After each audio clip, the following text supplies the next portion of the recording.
Une nouvelle fois, on se croise pour ce nouveau numéro de votre magazine Areco, mesdames et messieurs. Vous êtes partout devant vos postes téléviseurs en train de nous suivre.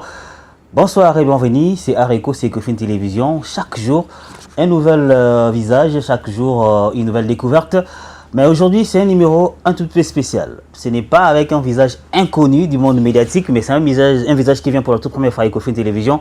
C'est un visage que nous avons l'habitude de voir, de croiser dans nos ruelles, de voir également dans différents postes téléviseurs d'autres médias. C'est quelqu'un qui s'y connaît dans le métier. Aujourd'hui, on va essayer de parler avec lui, de diagnostiquer avec lui son secteur. Comment il en est arrivé là et qu'est-ce qu'il veut faire complètement et où il veut aller.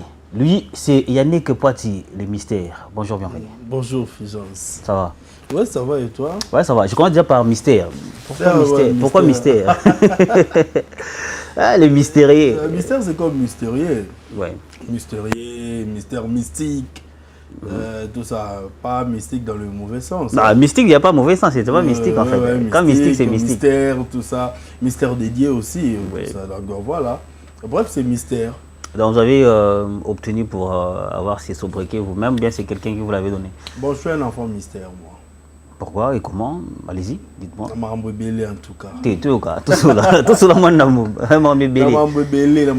Bon, mais t'as mis balé. Mi balé, ali osso. Non, non, dans ma circonstance, c'est belé à vie. Et directement, j'avais compris que Naza vraiment enfant mystère. Si il faut moi sobriquer Maurice à la fois à la mystérieux, faut à l'enfant mystère. Dans ma vie, ils ont tellement belé. Ils ont belé, mais d'abord bien au moment. Ah oui, mais c'est un envoyé en police après l'émission. Vous êtes présentateur de l'émission Quinoiserie Show. Quinoiserie, biso ba quinoa, ba mon aogi quinoiserie. C'est-à-dire quoi ça? Ouais, quinoiserie. La quinoiserie, en fait, Batumingi, na Congo, bon, on a toujours na Kinshasa, la capitale, on plus na sens mot péjoratif. Donc, tant que le quinoiserie directement, avec quinoa, azabandi, azambiancer, aboire salité, na mabélé, aboire tout ça. En fait, batoisoa, quinoiserie na sens mot péjoratif, bazoango, na sens moko, vraiment, il y a bien dit. Alors, quinoiserie banda d'abord on a ba gag. OK. To banda on ça la ba gag mobo éducatif. Donc du genre kolongo la sens wana ya mabe comme mango na sens ya malamu. Donc bota la rara quinoa na sens ya mabe te, bota la kepe na sens ya malamu. Alors imu wana ezaki to ça la mabe wana to la kisa malamu. Alors mutako ça mabe et na batmo na kati ba ye pour na apporter le message moko ya la kisa bango. Malamu nzela ya bien donc na sens kaka ya ba quinoa et ensuite malembe et obo tapé émission le bandai na ba humour ba gag mo éducatif et mené au sala que et comme émission na bandeli ya émission quinoiserie to bandai ko zongo pekara bongo émission mais toujours te na kati ya émission Charlement kasi ya yebi ouais ezali émission mais émission la fois la plus comique ezala comique. Et ça va tenir comment les lots sérieux là tu peux faire comment les lots mais tout bah non les bandelions là mais bandelions qui plus dans le sens mot comique et qui plus la comédie d'accord ça l'émission moi non tu as poudre dans plateau. OK. Non tu as bien poudre dans plateau. Mais qu'est-ce qui a fait que vous basculez directement bon mon Nikuna là-bas ça n'avait pas donné ton nez qui est de l'autre côté c'était beaucoup plus avancé à ton côté à traverse nous là tu j'apprécie j'adore. Merci beaucoup. Ah bon. Et ça va circonstance à vie mystère c'est comme ils sont mystère ou tout c'est comme ça la comédie tout ça émission du genre comique mais invité Zali mais invité on a photo bétane pe masolo à kin au moni yongana je sais que toi dans les trentaines ouais. Alors il y a ba petit na biso oyo ba oya lelo ba saka entendre biso sakana biso exactement d'ailleurs ouais moi sa génération TikTok Facebook WhatsApp tout ça biso à l'époque ba Facebook WhatsApp TikTok ezakité biso ezalaki foko sakana ba grande vacances mais faut ça ba jé ba minduki ba nini tout ça bo landa ba jé oli koto basi banzango koto ezaki pena ba jeu. Dans le quartier, il y a un tournoi en balle, côté un basket, des arabes et bongo. Mais on a les deux à rassurer. Parce que biso na émission là, on doit être ma solo. Ouais, ma musicien, ouais, ma comédien. Mais sujet zali, exemple le lolo to lobela, banande basarana ali soute.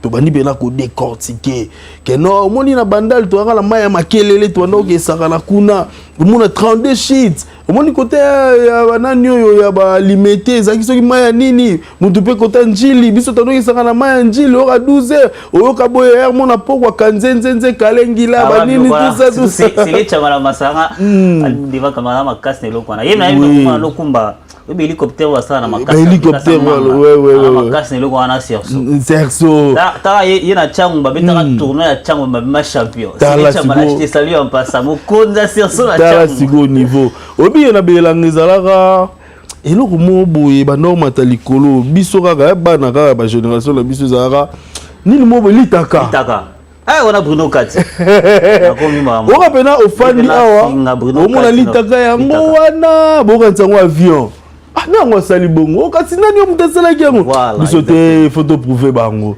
masa mo pe ya quartier avenir betsala litake mati et on misko guerre pénère o matsa balitaka ba mwana lelo zara lisute bana ba suna temps ya ko sakala te ba on attend plus sur les réseaux sociaux. Est-ce qu'ils ont peut-être pas développement, il y a numérique, la technologie, peut-être aussi, peut-être moins mini par rapport à Baji, peut-être qu'on distrait, ce n'est pas peut-être ça aussi. D'abord, c'est une distraction, mais sauf que distraction, on peut, en réalité, on peut bien dire. Ah non, moni, biso koli, na ba politesse, na ba, moi ba respect, mon robot, oui, que bana ba 2000 la plupart ba impoli ba respecter hein. Faut mettre en bataille. Ce qu'on actuellement vous êtes sur PES TV. Oui. Je crois chaque samedi hein. Samedi soir bon. Et Forman et comment ça vous plaît ou bien peut-être que vous avez perdu Lior n'a venu à Kala. Donc si quoi vous nous blaguez là c'est mode patron quoi. Ah bon. Biso ba congolais to na défaut mo bo so ba no sa elo mo bo moni ya simbi o changer no danser ba ndo bina makasi so mi na ba succès na ye o ticket deuxième mo robina tout ça non mais ils ont la même lignée. OK. Ils ont la même lignée. Nga so 8 ans la émission nga et rapidement la partie musu ya koseka. Ouais. Nga do rapidement ba musicien to beti be lisolo mo be toujours seka moi partie wana les aramezara les sous ndenge zalaka à l'époque et comment tout quitte en moi moukier mais c'est dû à quoi peut-être au moment qu'il y a amusement et la télévision également faut moi par amusement et attirer moi bateau ce qu'on il y a aussi que ça oui mais là non parce que plus à l'époque ba comédien ba humoriste tant boyamba bon au moins les solo na ba humoriste qui ndara bien pour yaza muta domaine voilà mais avec les artistes les musiciens ils ont comme moins compliqué. Artiste musicien comique pe bazali yo ba ovana musicien mo bazo sekisa yo bazali mais la TV ba la mo ba charisme na bango moko boye siko ça c'est comprend ils ont collé penza lisusu te ils ont collé lisusu te na mekango moi 2 3 4 fois mais ils ont pensé mais so un big comédien pour sali pena featuring na bino et puis mutu banda aussi maso na yami dauphin na to banda penza wana cop na ye pena to banda sa émission ya bon ye donc ya buzoba donc ya rosé qui ça là ça va avec le kino azeri il y a pas longtemps j'étais à Libreville to na master moko boy na terrasse mais là oyem après tenga mutu ma isamtana c'est un kino il vient de Kinshasa faut faire attention. Oh, ce qu'on a zoné le boulot on le dit qu'il va nous aussi ba kino ko ba brigade éviter ce qu'on a tout na mutana bon un kino c'est-à-dire quoi? Ouais. Oui, après mais quelqu'un peut n'avoir eu téléphone, mais c'est quoi ça? Cette part mentalité qui nous arrive au tala on peut l'amener à Libanda parce que sur PES TV on regarde à travers le monde, non seulement PES TV on a Canal Plus mais bon on a plateforme à réseaux sociaux, on vous regarde depuis les États-Unis, Canada, Paris, l'Europe entière. Moi la raté que tout vous trouvez que déjà contribué à l'île pour bolon la moi équivoque on a bata qui n'a pas brigand quoi. Même à Brazzaville bata la Zaïrois. Ah oh bah Zaïrois. Maintenant, ça en plus dans l'humour, sauf que l'humour en haut, tu pause, il y aura plus dans nos humours, mais la émission c'est qui est vrai, ça la m'a sous-souti. Et ça m'a sous-souti, mais ils ont une idée, ils ont un blog il faut qu'on compte ça, on a une émission, tout ça là. Attends-moi, il y a un humour, comédie, mais à l'éducatif et apportez-moi conseil, apportez-moi sensibilisation. Moi message mon robot ça bah faut au revoir au moment là sotali qui nous est na minute so escabo outi escabo komi son moto en échelle mode 1 à 10 côté nani bo mata to bo stagner to bo dinda te tomati makasi tomati mais 1 sur 10 toi on a 4 ah au échec Ouais, tu as 4 parce que tu as membre belé ya kusala oh non to saliti. Tu as vraiment la membre belé mais sauf que biso banda pena na 0. OK. Biso banda na 0, biso banda kinoiserie gag toza ba master ebele. Totala tala o ya ramakasi na domaine to che. O za ramakasi na domaine to che. Wa Charlie ramakasi yeye mambo ya montage. Charlie yo monter.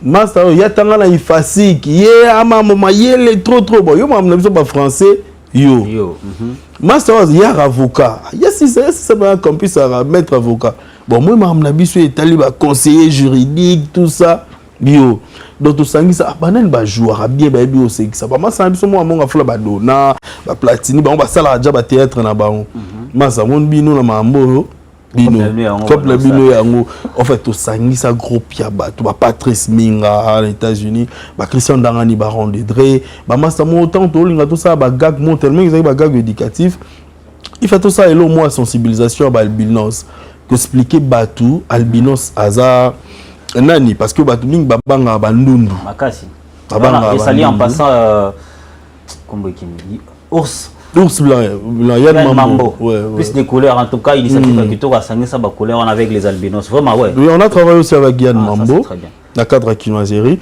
Tu travailles dans le Biso Sami, et puis tout le monde dit yo, Ozandu Kota. Parce qu'il fallait tout ça, là, message, moi, sensibilisation, tout ça, message, tout ça, là, gag et belé sur Balbinos. Qu'on a qui s'abattu, qui est posoana, ils aboyé, et puis qu'on entretenir yango. Nous, on a tout ça, là, on bagag. Donc, vous êtes acteur culturel du pays, déjà avec une émission qui fait beaucoup plus de temps. Sur le pays, parce qu'il y a des musiciens, des artistes et comédiens, diverses activités, ça là, un peu partout dans le monde. Sur le univers culturel à RDC, comparativement à pays Moussoussou, aux gens tout ça bien, tout ça bien, tout ça pas problème, tout ça parce que oui, vraiment culture vraiment macasse. Toi non on a assez toi on a assez mais problème est libanda ya mboka l'état et accompagnera un peu culture na ba même émission boye tout ça mais biso plus na ba chaîne nous tout ça là tout arabiso moko tout ça là ba mambunyoso on est le royaume mon pesa là que to kokaba mamsuté en wana biso mo to luka ba invité biso mo to préparer émission biso mo ba monteur biso mo ba caméraman biso mo ba réalisateur biso mo mais libanda ils a vraiment na ba norme nango ils ala que non mais nanyazali en fait batu nyoso wala ndi ba sala ra force alors au cours il y a un projet moro boye. Ok, on est dans le ministère de la Culture. Et ok, dans un projet. Mais projet, exemple, il y a musique, projet, émission, projet, ok, dans le ministère X. Batché pour batali projet, un projet, ça peut bénéfique quand même pour naboy. Batché pour tout ça. Il y a dans la Côte d'Ivoire, ils ont les autres qui manga, tout ça. Parlement du rire. Parlement du rire, en réalité, ça a biwan choba dauphin. Dauphin, exactement, oui. Mais dauphin, ça accompagné par qui, par personne. Mais tu pas ça bêta rapporté. Tu es bêta. Tu bêta, mais simba la onde était. Mais kuna bagou, ça vraiment accompagné na l'état là-bas. Il y a un monde avec non, bah na facilité, on beng sa mutu na Congo. Bah refouter ba billets ba loger au matakuna mais ici ce big exemple na beng sata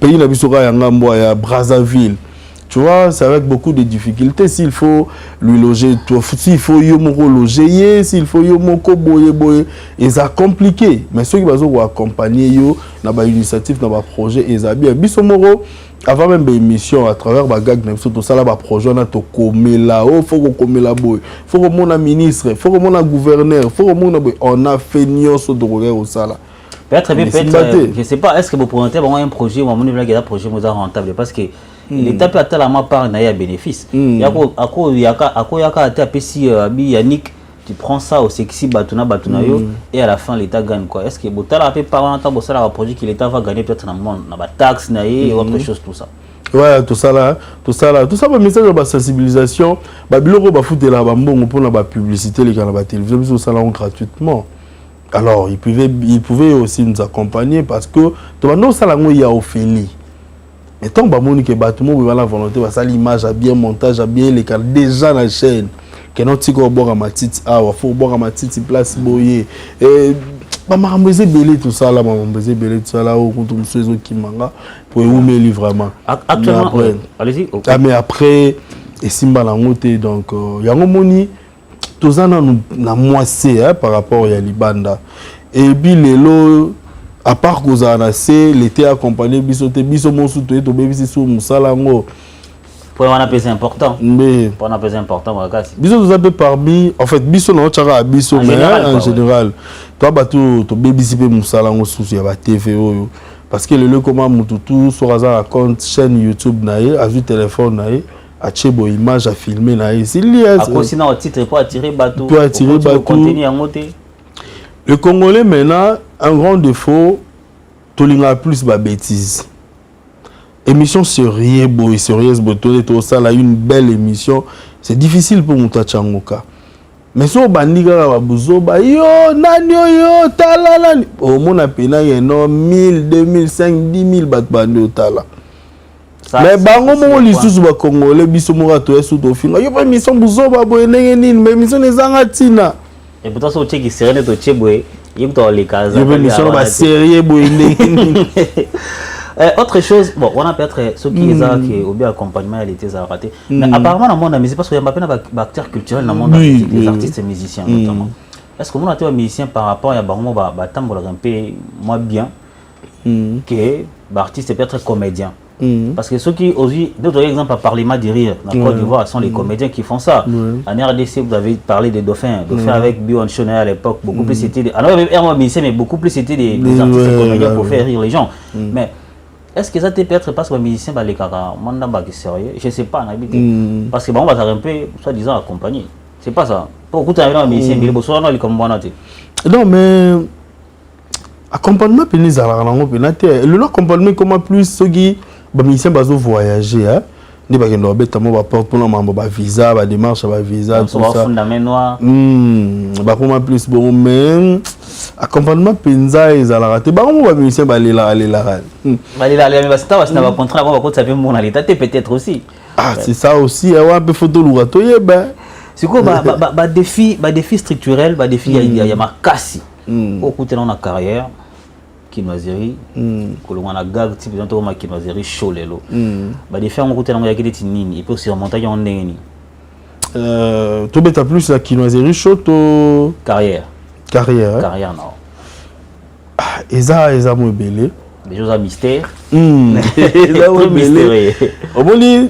to souffrira pas mon eloro net na mambo bon au début Babiloko il est cas vraiment un peu moi bien tes arabes plus mon père m'a invité marambo tout ça et ça Babiloko est démoralisé un peu hein na ba chaîne pe tout ça la arrière mo tout ça on a Jomana na yo ora kuna coaché yo meilleur mo pani au finale yo tout ça beba ni lisusu mais oui ba te que yo présenter mission faut quand même elongez à la bien au présenter sourire wana la télévision ba mona neni elongez à la bien mais on ça mission elongez au kangama ba stress ba habito banda émission on nini donc ils a plus maman ba invité ba manquement pas respect ba invité mususu obeng s'inviter et c'est émission à 14h bon on est bien 13h à ebiso que non t'es là comme déjà pembeni ba bon c'est plateau tout ça t'es non côté déjà non côté t'es fandi les jeux chepé poudre na yo bongami tout ça fa bela 14h 15h 16h obeng bena boabi oh même là voilà 12 oza oh même net nga mise mo salanga ngwa non mais si lelo na bengise jamais l'émission na ngai oui on depuis Congo c'est mbote na TV non mayebi aza pe artiste moi romo betane pe na ba poto tout ça baza artiste musicien moi ya plus na mambo ba rap babilo moi bongo na bengise une émission na Congo tout ça la fiche yemo pa chango na statut na e tozela e il fallait tout enregistrer tozela na ebisa ki tout enregistrer ba 11h la bisinga bo Yannick nga na okende cimetière mais dès que nous avons un salle aussi ok cimetière on t'a njili kuna asoni na épée azongi ya benga la commis déjà c'est bon ngala la chaîne 11h il est 12h 13h bisinga neto lexer botam c'était à 14h c'est bon pas 14h comme là Yannick na dans la boulevard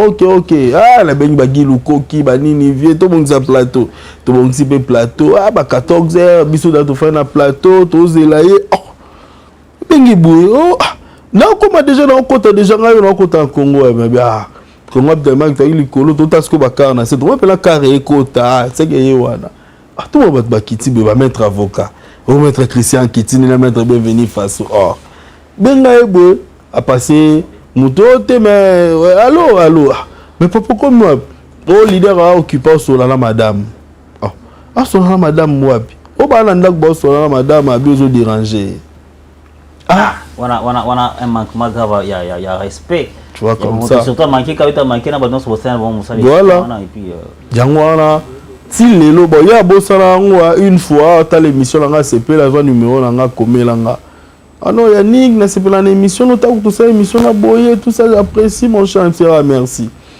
ah to comment solo là tout ça ngai siko na tala nga na zela jour venir que notre sala boy Dauna abo salara je me sois komelanga non mon cher on doit tourner une émission avec toi boy na bize ah yo e banga soute abi oh mais non na ebio Yannick Kinoiserie boy nando rappeler abi nga na ko bengso jamais na émission langa ah ça y est bien abi jamais même c'est jamais les attaques comme Michael Jackson non bengso te parce qu'on a qui manque ma respect oui. Avant tout on na contre carrière il est vrai que ça tu avais un gestionnaire, gérant, il y a Fondation Willy Moucheni. Ah ouais, bon, on a attaché de presse dans la Fondation Willy Moucheni. Tu as la Fondation, tous les cas. Non, attends, moi, mon nom, il n'y a pas de Fondation. Déjà, Fondation Willy Moucheni, et ça l'anonyme. Fondation Willy Moucheni, ils ont pour Sunga, personnes vulnérables, démunies, ils ont pour Sunga Bango. Willy Moucheni à travers effort na yemoko akindaka ko visiter orpheline en fait akinda orphelina akinda na bamboka pe ebele pona ko aider en fait tozaki na mwanda batu balela ki trop en fait ezaki mambu fait to kina na Goma mais toza difficulté au kende Goma yango to kende na mwanda pona ko assister ba maman o bakufela ba mibali bana o bakufela ba parents to kende plus pona bango donc il y a un message de sensibilisation côté à bango, conscientiser bango et puis à la fin on peut faire moi enveloppe qu'on fortifier bango et puis là moi loko ya c'est pour parler de l'enveloppe wana ngana ibana ba fondation de Tiabino Willy Moucheni on ba fond wapi bon net Willy Moucheni à travailler na ba fond na yemoko ils appellent na effort perso à l'accompagnement ça féliciter oui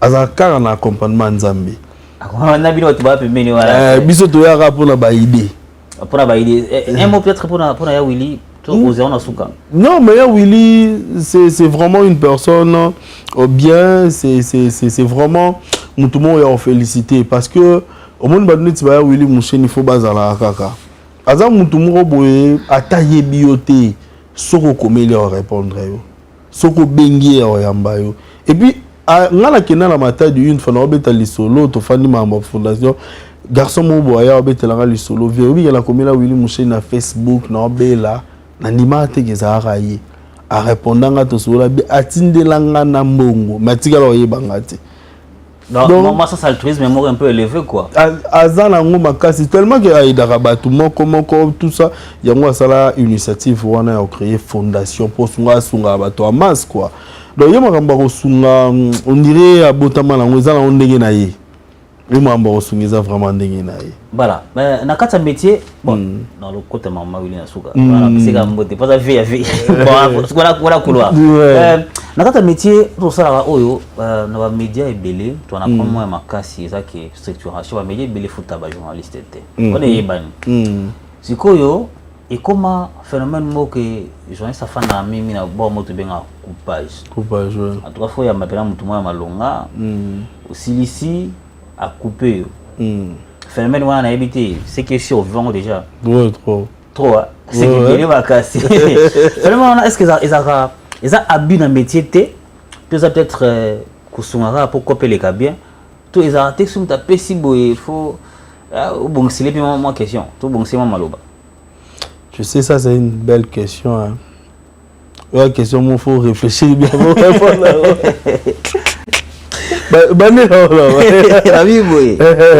Comme l'habitude au salaire, beaucoup de médias ne payent pas des journalistes. Oui.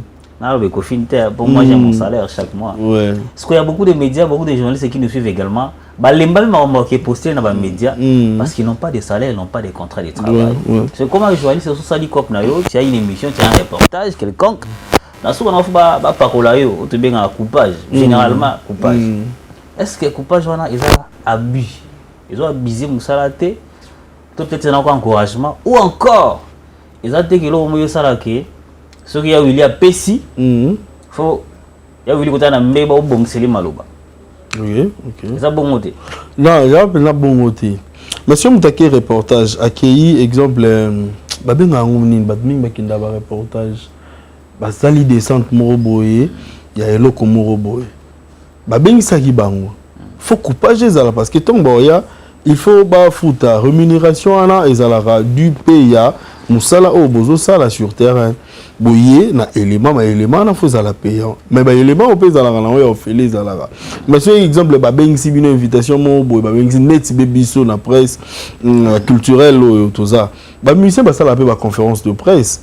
Ba point de presse tout ça ce ba bengi singa ba faire déplacer quelque part faut ba futa wala les logique ceux qui musiciens comédiens a bengi ou pas le événement spectacle concert na il doit payer parce que les télévision tu fais la publicité a le bela concert na o azulengo ba mbongo ba producteur o azulengo ba na tout ça en réalité il faut futa même na ba poto na ba kindara ba ko sarabiso mais ils arba futara.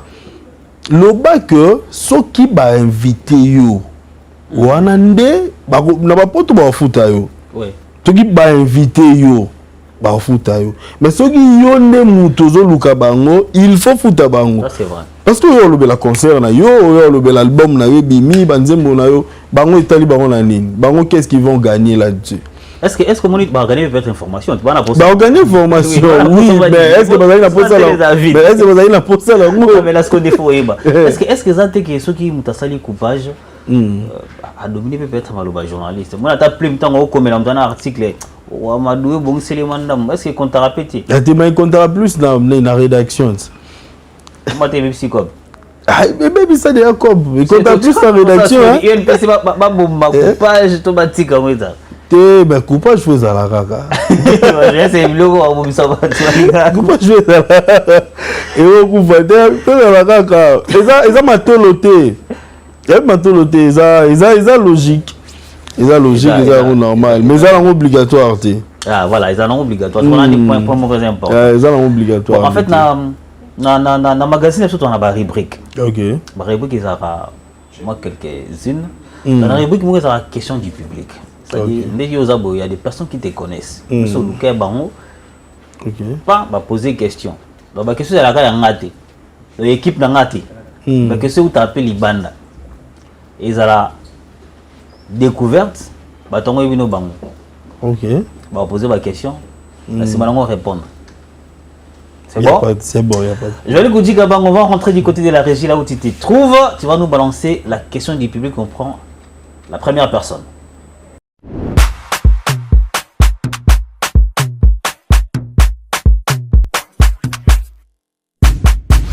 Bonjour, Yannick Poiti Mystère. Nous avons 3 questions dans tout.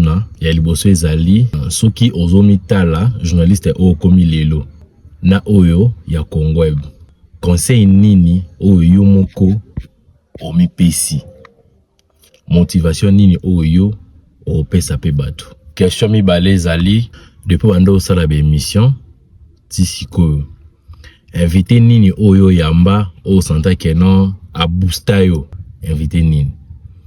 Et ensuite, question Misa Tuezali, Yannick qui poiti oazali na PES TV, ou etala mara na Canal Plus. Dans 5 ans, ozoimo na ndeye nini. Yannick poiti. Nous amenons notamment na ramè, on peut aussi proposer que ngana seka naza posa na koma boye na koma na koma boye. Dans 5 ans yomo ozoimo na ndeye nini. Voilà, nous sommes de retour sur ce beau et merveilleux plateau. C'est ça, maman. Nous savons. Il y a la maître. Il y a la maître. Il y a la maître dans le Voilà, 3 questions. Ma réponse non. Rabi Savang, on appelle ça Mbote. Abi Alibosu Ezali, Komita là, Komimona.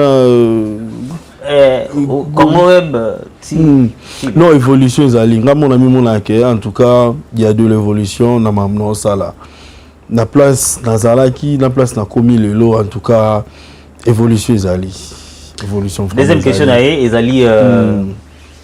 Musicien, mon ami musicien, invité Nino Yamba au stade vraiment qui Yambi Mutoyo a boosté après vraiment déclic pan et so tsenga moi iska mon azala qui na gomi iska mususu ko na beta lisolo moi muke ok obita on azara petit peu na moi muke makasta on a la 3e primaire à chaque fois sur na outil classe nazara na libaya na ngombe na no utiliser on est micro. Si on a une classe, moi on a une classe, au lieu, au lali, il faut réviser, matière, tout ça. Ngai, ils ont tant plus dans nos parce qu'ils ont un micro dans ngawana. Dans nos tout na ba question. Ngamoko journaliste, chroniqueur, ngamoko invité, ngamoko public. En fait, il y en a 2 artistes musiciens. Na bando yamba bangu na ba émission nanga ya en fait ba émission nanga des rêves.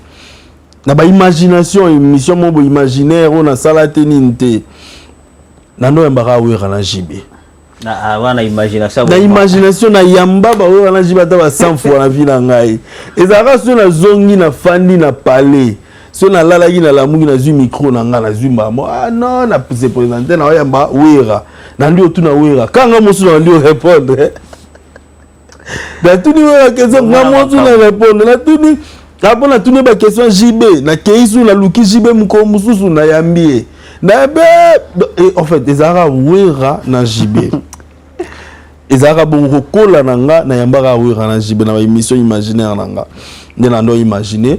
Donc ma question va bien la moins polémique. Ba musicien et belé ba comédie bien na yamba.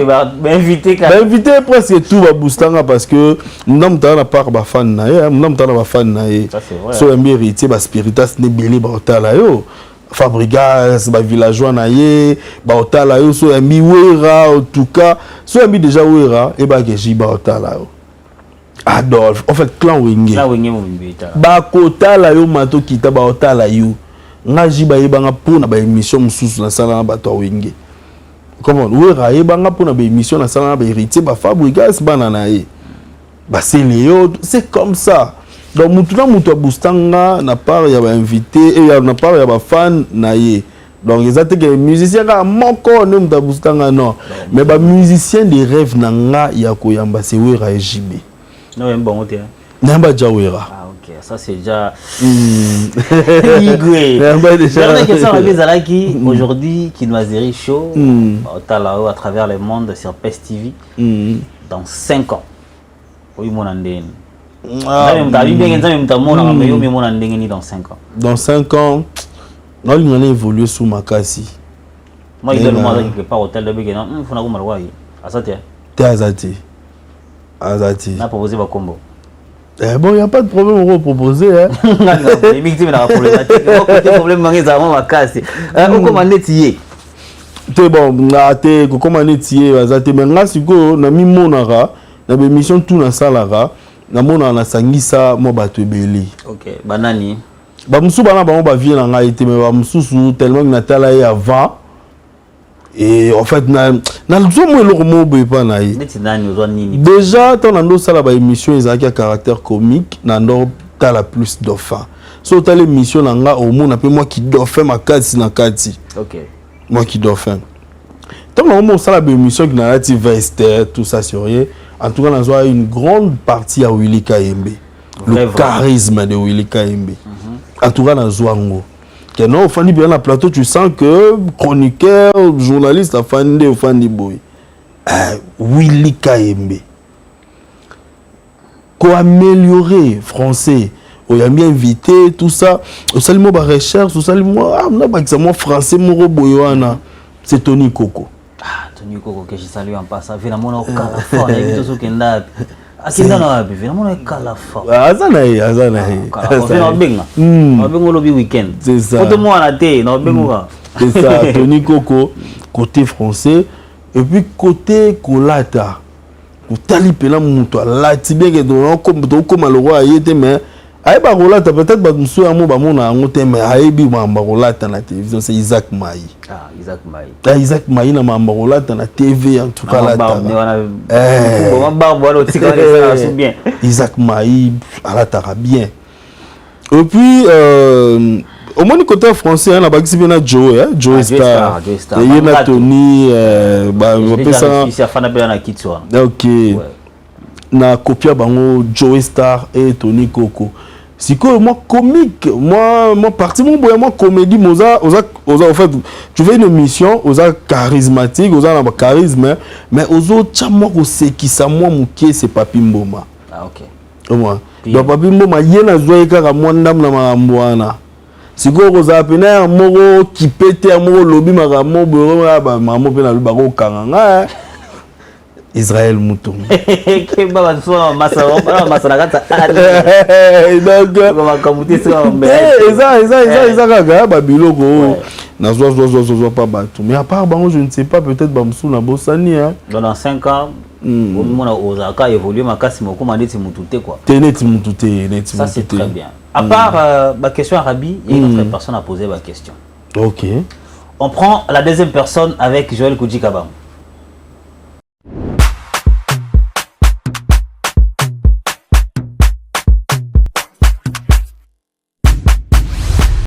Et Yannick Poiti, affectueusement appelé Poitioun. Mon cher, comment tu fais pour gérer les caprices de nos musiciens, sachant que ils aiment avoir les journalistes à leur solde. Maintenant, comment toi tu gères tout ça? Ce que yambi oyo a le bio muta oyo, ce que yambi oyo a le bio muta oyo. Dans tous ces désordres-là, comment tu fais pour rester neutre, surtout garder ton respect? Merci beaucoup, à plus. Voilà, c'était la deuxième personne. Patrice Minga, l'avocat international. Patrice va parmi bateau de banana baron kinoiserie.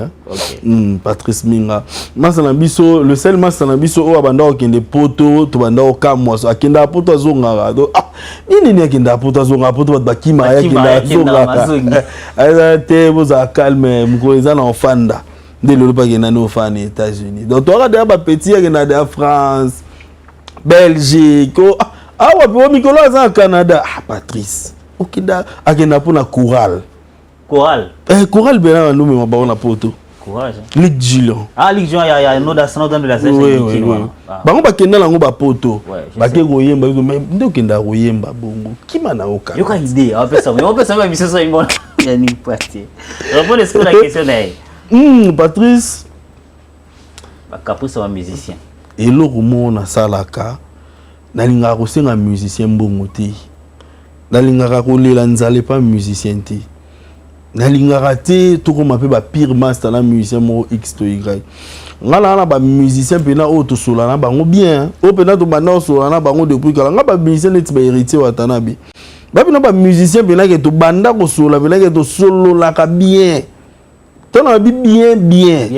Bien penza ke non na ko benga ye ya o yambanga to sola bien. Mais na linga na ngandeti da comme on dirait en fait na comme journaliste mo spiritas tout ça non sur la salibongo bateau mususu wana siko nani oyamba bango yango no moni ba chroniqueur rebelle ba bazoko ko yamba ba invité te parce que ba c'est vanda certainement na moi clic mo boto akoma trop mutu ya musicien X akoma trop mutu ya musicien Y bakoma okemande trop, bakoma kolela trop, et puis les musiciens wana bakoma ko utiliser bango. Alors moi je ngala naza pena même Fabrigas baza pena ke bateau to solara bien. Na robenga ye neni maestro na ya parler. Na roke parler si s'agit de lia to mela to beta ma solo nyonso. Siko ma solo na beta na Fabrigas. Héritier watana ba otika la yo kangoti. Masolo Dobé Dani héritier Fabrigas ça reste entre nous. Ça reste entre nous.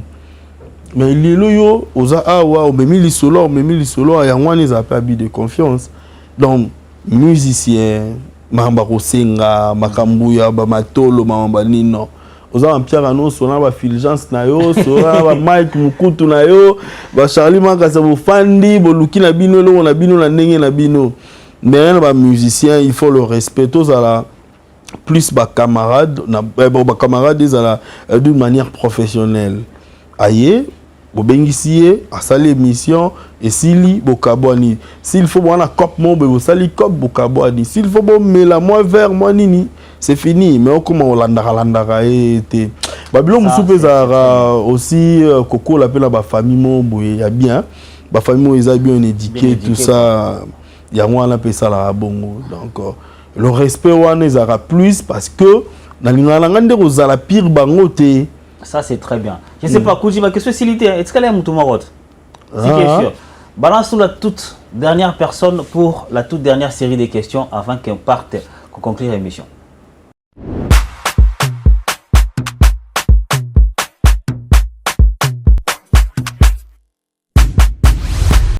Salut Yannick, comment vas-tu? Moi je vais bien, Dieu aidant, toi tu sais. Yannick, j'ai 2-3 petites questions à te poser. La première, Isa, qu'est-ce qui t'a motivé pour devenir journaliste?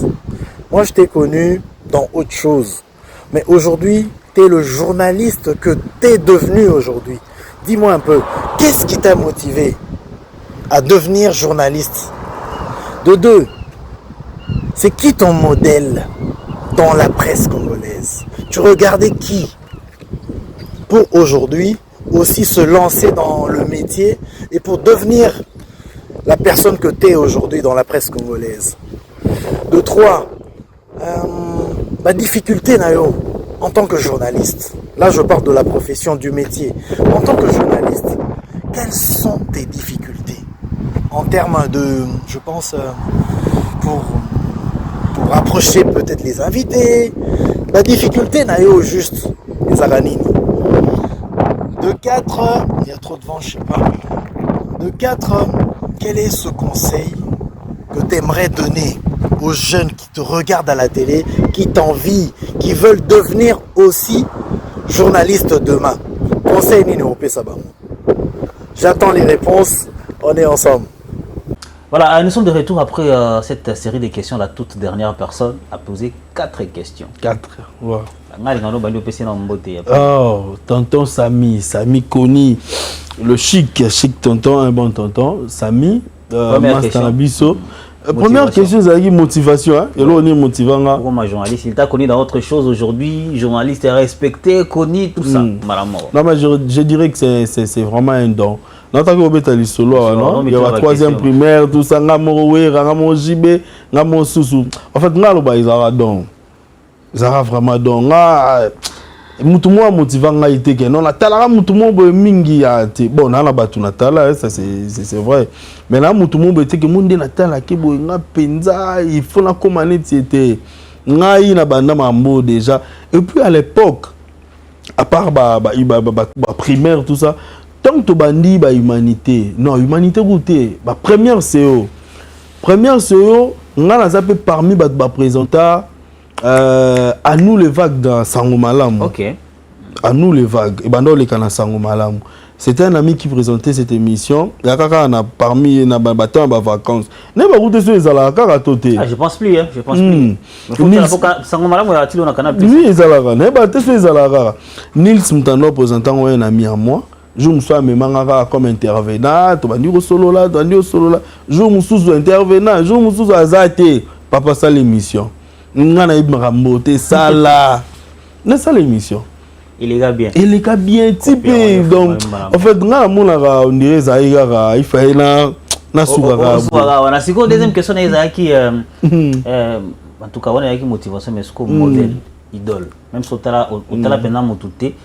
Mais quand même, on doit répondre à des questions déjà. Oui, on a répondu déjà. Répondre yes qu'on a n'engagé. Eza mutumo te ngala sangisa batobele natala batobele ba wili kaimbi bana kati tout ça donc ngala tala batobele ya mutumo te natala tout ça non Et le motivant nga ezara don ezala ngote geso nini. Donc rara ne mute sala la troisième question d'ailleurs difficulté dans la profession. Oui, na profession ba difficulté ça plus ba invité. En tout cas wane zara iratarati. Ezara plus ka ba invité nde tout monde la passi au ben s'inviter mon boy surtout biso ba to sala ba fiche. Au sala fiche une semaine, 2 semaines avant boyo kanaki et puis à faucher au rendez-vous. Moi je fais les directs. C'est à 17h. Alors, le direct passe à 17h. L'invité te dit, dans comme à 16h30, à 16h30, Aïeti. Ce qu'on prépare qui invité Moussou au Katani. Et à Moro, mon appel à Kosio, au Bandi Loba, au Bandi annonce, papa, émission l'équipe bon musique. Ah, ça, c'est un grand défi. Hein. Dernière question à Tony, conseil aux personnes jeunes, qui rêvent également de devenir journaliste comme toi. Ouais, en tout cas, jeune, on va arriver, il faut battre en la classe. Il faut autant. Et puis les dons aussi, dons et les kikisi, que vous en avez don et les kikisi, que vous appelez en Zambie les kinyoso. Battre en la classe, bas à la sérieux, bâti Rolanda, batou, oh, bah, ça n'importe quoi, na ba YouTube. Bangonde mutu bazo baby ça la plupart bangonde sauté parce qu'aujourd'hui on a de Franck Stemai qui font bien leur travail na YouTube. Ba Franck Stemai bazamu belé ba muso ba kombe kimi. Mais la plupart au ba lora ba Franck Stemai était ba yaka kaka ko baby ça. Alors botika Rolanda batwana bota la plus bateau ba présenter émission na ba télévision. Bota la plus batwana. Donc il faut être motivé, il faut ressembler la plus makasi, il faut kamalanza mais parce que musala au pesa ba tentation belé.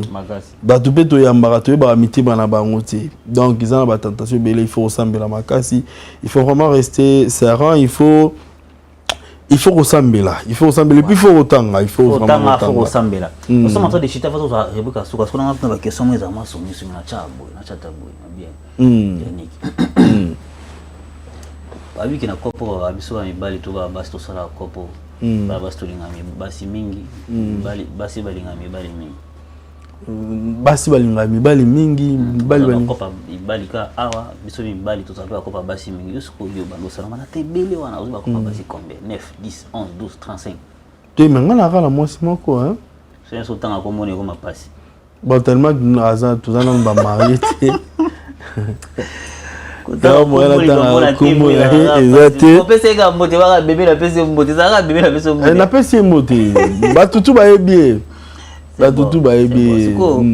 mbala suka oyo okenda ndako yanga ezalaka ezalaka na 2000 na bosani ok kisani esaka ti lelo ndako nganga nga na olobela ndako pene ya nganga na nzambe na yite zuko nganga nini yo beta lisolo na bandi lukula koko mo na pa bina be yo soko yo leki na sama kolomboye zo lupimba mbala ah rien non tenga tikelo sala ba pratique wana muta ndima kisne za reding pe asona bato nyonso batika bawanga na agwa te menga da rien nga tikelo sala ba pratique wana bon na banga tesko logement obo ya suka ba mema ba proposer ko ezaki ni o ba proposer ngai opo ndimaka te rien te na tikelo bon tikala ko ndima te ba proposer ko nini te mais il y a que ba proposition ya surtout la télévision moi pour ça là boy faut boyer moi pour ça boy faut boyer mais so yo un objectif na yo oyebi ke non te ngala ko ke boy te na ça là que ça les longs que muto na kisi na salineti oyambika émission oyambika muto muto ndira na kisi na sentir vraiment ngate quoi sentir yo ta mekio to ndeni ah te no ekomela ngate c'est yo bien. Voilà, nous sommes en train de chiter. On va pour la toute dernière rubrique, ça sera coup de cœur. Ok. On va proposer quelques vidéos, quelques photos. Ça sera 2-2. Pour niquer visage moko. Yaba si toi amibali. Nyonso. Ok. Coup de cœur avec Joël Koudjikabam.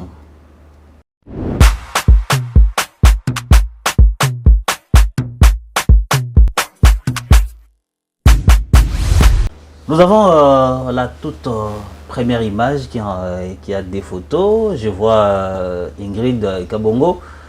Je vois également Virginie Manganga. Ouais. Coup de cœur. Ah. Mais ma question peut être mon faut chami balé muto a lobby non mi balé pour moi que mon net pas question de préférence. Té nga sala boy. Ba tu des personnes bon on boy ban. En tout cas oh on a eu match betara bien. Ya sala musana est bien. Il est pratically professionnel. Il on dirait té. Mais musu pas ma bête mais faut améliorer peut-être comme alors là. Moninga. Non mais bangon balé baza Baby, nous comment beaucoup de gens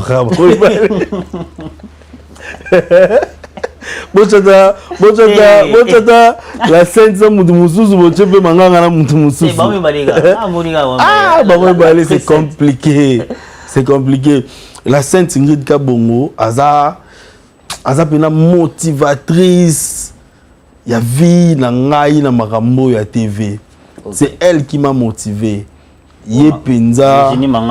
Virginie Manganga squaza sert moro oyo to fanda ne 3 pesanga ba conseil belé. Ba pesanga vraiment ba conseil belé puis à respecter anga makasi.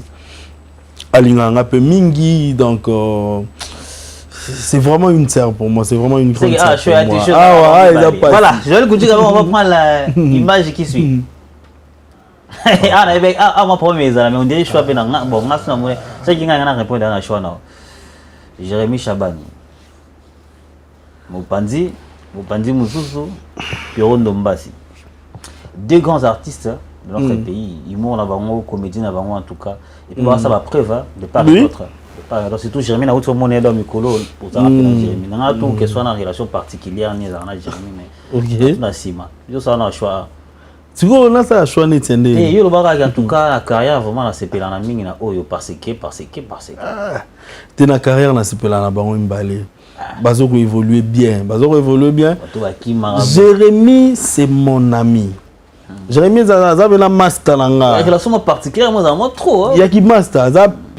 Jérémy, ça pire master nanga. Ah, il a master. Jérémy, tout ça, il ne va voyage trop. Hein. Tout ça, il va voyage trop. Jérémy, ça na master. Pierrot, tonton Loulou, on a de très bonnes relations. De très, très bonnes relations. Donc, partout dans la Toyambana, Kaka, tout ça. Je crois que vous y allez inviter la semaine prochaine. D'accord. Tonton Loulou, Moutulanga, il a ndenge pe ba jeté. Jérémy Sikoyo, Azama Stana. Parce que là, on balé, on a plus de relations à Jérémy. Maintenant, tonton Loulou peut tout ça bien, n'anga ba jeté. Mais Jérémy Sikoyo, Azama Stana. Jérémy Pena, c'est mon ami. Ça va? Vous dites, moi je me suis allé, je suis pas ma chambre en casse. Il va se pour nous, ma décembre. Tu me la moussou sera botché au moulin. On va continuer tout à l'heure. Malim. Voilà, on va prendre la prochaine image. Il y a la mathématique. C'est ça qu'on a dit qu'on a dit, bon, PM, yo, na monine, c'est vrai, koto, yo. Bon, on a vu qu'à Kingand. Na ponilo. On ponne là, hein? Mécano. Ah! Non mais non fona lo ba mutu moko. Fona lo ba mutu moko ba tunyo so ba ebi. Ici je prends directement Willy Kaimbe. Vrai. Willy Kaimbe. Ce qui to ba to zanet na musique anga zande ba papa. Willy Kaimbe c'est vraiment quelqu'un qu'on a passé de meilleurs moments ensemble. On était toujours ensemble. Willy Kaimbe, sa femme Madame Sheila, apprécié Bambote. Attends quoi madame Amuninga et moi libota. Non madame, il y a ça bien mère na biso. Ngasiko ba ko mère ozwana ti mwana bangwa liboso. Ça c'est bien. Ba mo ozwa ngapali wana ndaku na nga to lalaka to lamugaka to luka eloko kolia to bimaka que donc Willy c'est la famille. Voilà. Est-ce que Koudi encore une autre image ou bien on va clôturer? Image de Ali. On nous propose la toute dernière image. Voilà, la toute dernière image, nous avons des artistes et comédiens. Charlie Nungi, Charlie Videloin, Fiston Mafinga, Fiston Saïsaï. Charlie Nungi Videloin. Au choix rapide, parce qu'on a de très belles relations, de très bonnes relations avec Charlie Nungi Videloin par rapport à Fiston Saïsaï. Fiston Saïsaï, le président Fiston Saïsaï. Je monte la télé, la showbiz, la musique, à peu près la musique, c'est vraiment quelqu'un où tu as un respect, vraiment, tu as un estime et belé. Tout ça là bien, mais relation, on a vu de loin, il y a un bengue à embattre, on a comme là répondre, mais vie de loin, so na bengi ya miti na robi meleti na nda una lobeli ezi menga na bengo ya mbate bani ndenge nini mais ça il n'en sala ngo jamais OK videle na benga ya miti na kina nda una na lobeli et puis bana na ebe batali ngai ba bia me papa ndeni ozo yamba ya nikte ba sefi nongi ba lo ba papa o yamba ya nikte ndeni donc ba relation on a vu de là c'est pas pareil avec ça. Voilà. Nous sommes arrivés à la fin de notre magazine. Donc c'est au fond là on est en train de causer. Mais tu as une question et puis aussi c'est l'abus. Non mais si ma banque a raté. Au boaka. A fula boaka. Biso doit ba ma banga. Eh oui. Biso doit ba ma banga. Question.